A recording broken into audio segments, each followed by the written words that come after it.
10 जनवरी 2023 को डॉक्टर लोहिया कपूरी विश्वेश्वर दास महाविद्यालय के हिंदी विभाग द्वारा विश्व हिंदी दिवस का आयोजन किया गया। समारोह की अध्यक्षता प्रधानाचार्य डॉक्टर प्रभात रंजन कर्ण ने की। समारोह को संबोधित करते हुए डॉक्टर कर्ण ने हिंदी के बढ़ते स्वभाव एवं स्वरूप को स्पष्ट करते हुए हिंदी भाषा को दुनिया में लोकप्रिय बताया। इस अवसर पर हिंदी विभाग अध्यक्ष डॉक्टर विनीता कुमारी ने अपने उद्गार व्यक्त करते हुए वैश्विक परिप्रेक्ष्य में विस्तार पूर्वक हिंदी के फैलाव पर प्रकाश डाला। महाविद्यालय हिंदी के सहायक प्राध्यापक डॉक्टर अखिलेश कुमार ने हिंदी की व्यापकता पर प्रकाश डालते हुए विश्व भर में फैल रहे हिंदी के प्रभाव को रेखांकित किया।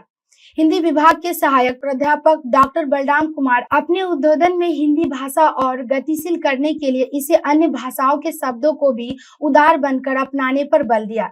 हिंदी के अमीर खुसरो की खड़ी बोली भारतेंदु हरिश्चंद्र से लेकर आचार्य महावीर प्रसाद द्विवेदी, हजारी प्रसाद द्विवेदी के योगदान की चर्चा की। वहीं राजनीतिक विभाग के विभाग अध्यक्ष डॉक्टर हुस्न आरा ने मातृभाषा के रूप में हिंदी के विकास और नई शिक्षा नीति में उनके योगदान की सराहनीय के साथ ही भारत में हिंदी के क्रमबद्ध विकास की चर्चा की।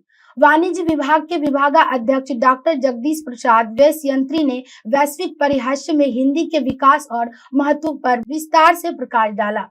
वहीं मनोवैज्ञानिक विभाग के सहायक प्राध्यापक डॉक्टर ददन राम ने हिंदी के बढ़ते व्यापक लोकप्रियता को रेखांकित किया। मंच संचालन डॉक्टर अखिलेश कुमार ने की। कार्यक्रम में अन्य शिक्षक एवं शिक्षकेतर कर्मचारी उपस्थित थे। समस्तीपुर से नीरज कुमार की रिपोर्ट। अभी जो है सो ना प्रथम स्थान पे है, ये तो मैं अभी भी मानना पड़ेगा सबों को, लेकिन बहुत जल्द ये इसको पछाड़ करके आगे बढ़ जाने की स्थिति है। तो इस प्रकार हम लोग हिंदी पे ध्यान दें। अब तो बैंक में, ऑफिस में और जो इस तरह के जो नेट के बहुत सारे कार्य थे वो सब हिंदी में होने लगे हैं। बैंकों में तो तरजीह दी जाती है, ऑफिस में, कार्यालयों में, सरकारी कार्यालयों में हिंदी वालों को, हिंदी में जो कार्य करते हैं उनको ये प्रोत्साहन भी दिया जाता है, उनको ये प्राइज वगैरह भी दिया जाता है कि इन्होंने हिंदी में सारा कार्य किया। तो रेलवे वगैरह में भी देखते हैं, रेलवे के जो बड़े बड़े ऑफिस हैं उसमें भी देख रहे हैं, स्टेट गवर्नमेंट के जो ऑफिस हैं उसमें भी देख रहे हैं, ये सारी चीज़ें हैं। तो हिंदी को आपको भी आगे बढ़ाना चाहिए, हम लोगों को भी, सबको आगे बढ़ावें। और इस तरह से हिंदी सिर्फ वो एक लैंग्वेज नहीं है, अब वो एक हिंदुस्तान की पहचान है, एक नेशनलिटी की पहचान है, ये समझना पड़ेगा। और जो धीरे धीरे बहुत मजबूत होती जा रही है।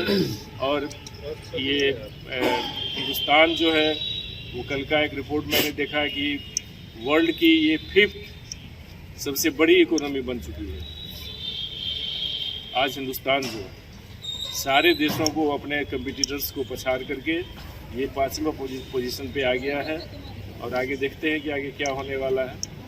बहुत सारे पॉलिटिकल इश्यूज आते हैं, वो आते ही रहते हैं और हमेशा होते हैं। किसी भी समय में, चाहे अशोक का हो, चाहे शाहजहाँ का हो, या फिर आप चंद्रगुप्त विक्रमादित्य की बात करें, तो हर जमाने में पॉलिटिकल इश्यूज और ये छोटे मोटे लड़ाइयाँ, झगड़े और डिफरेंसेज होते रहे। आप तो उनको भी गोल्डन पीरियड मानते हैं। तो उस हिसाब से जो जिस तरह से अभी मोदी जी लेके चल रहे हैं, इसमें आप कह सकते हैं कि गोल्डन पीरियड चल रहा है। एक हिसाब से बहुत सारे इशूज़ हैं, लाया नहीं जा सकता, लेकिन इसके बावजूद बहुत कम इशूज़ जिसको मान के आप आगे बढ़ सकते हैं। ठीक है, धन्यवाद।